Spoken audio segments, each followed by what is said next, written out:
जब भोजन को बैठते हैं तो पुत्र की याद आती है। पता नहीं हमारे पुत्र ने हमारे बगैर भोजन किया होगा या नहीं किया होगा। मेरा रोहित मेरे विरह में कैसे रहता होगा। पता नहीं नींद आती होगी या नहीं आती होगी।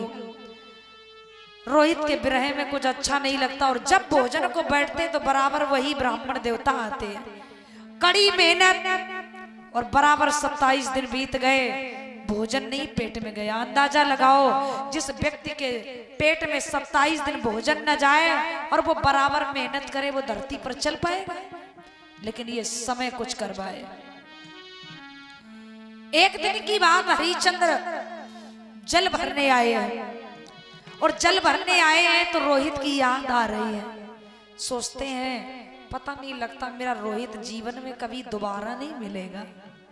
ये मेरे हाथों का खिलौना है, मन नहीं लग रहा। बेटा की याद आ रही। का पिता कितनी भी सुखी जगह हो, लेकिन हर बाप को अपने परिवार की याद आती है।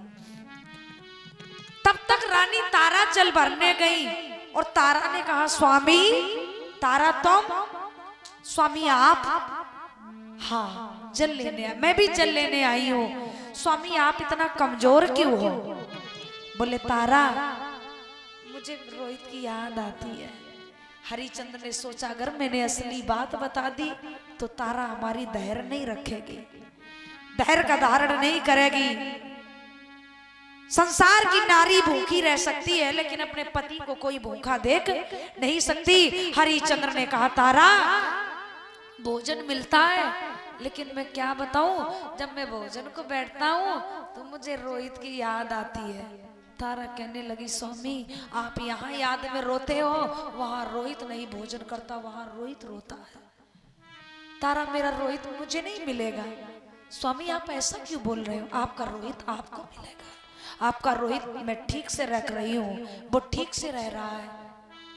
बोले तारा मुझे ऐसा लगता, मेरे आत्मा से कुछ ऐसा आवाज आती है कि मेरा बेटा लगता मुझे दोबारा कभी नहीं मिलेगा। रानी तारा ने कहा ऐसी बात मत करो। हरिश्चंद्र ने कहा ठीक है तारा।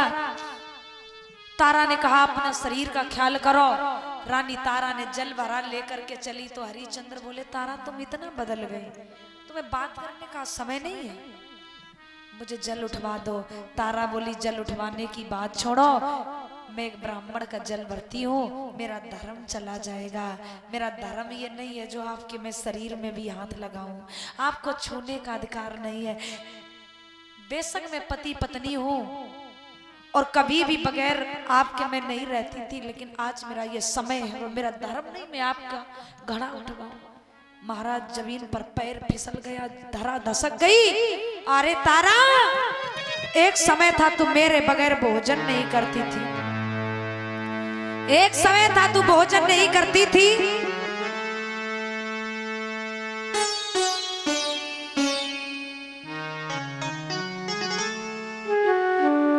और तारा तू इतना बदल गई जो आज तुझे घड़ा उठवाने का समय नहीं है, तेरा धर्म जाएगा। 7 फेरे पड़े थे तारा तब तुम कहाँ थी? तारा बोली स्वामी मुझे लाचार मजबूर मत करो, मैं आपको एक उपाय बताती हूँ। आप जल के अंदर खड़े हो जाओ, घड़ा को भर लो और धीरज से आप जल से खड़े हो जाओ, कगार पर घड़ा रख लो और धीरे से जल में खड़े होकर के आप घड़ा को उठा लो और घोटू को हाथ रख करके कगार पर इशारा करके धीरज से निकल जाओ। तारा ये कहकर चली आई।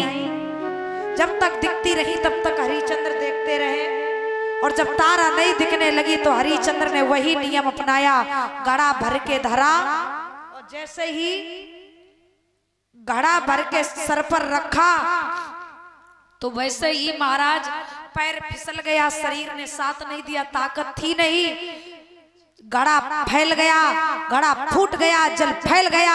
हरिश्चंद्र बोले मालिक मुझे मारेगा, तब तक कालू आ गया।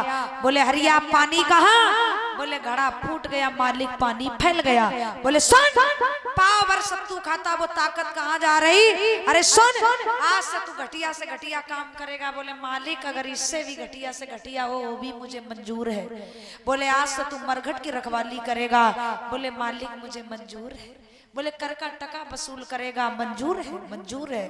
बगैर पैसे मट्टी को दफन मत होने देना, जब तक कर का टका मन ले लेना।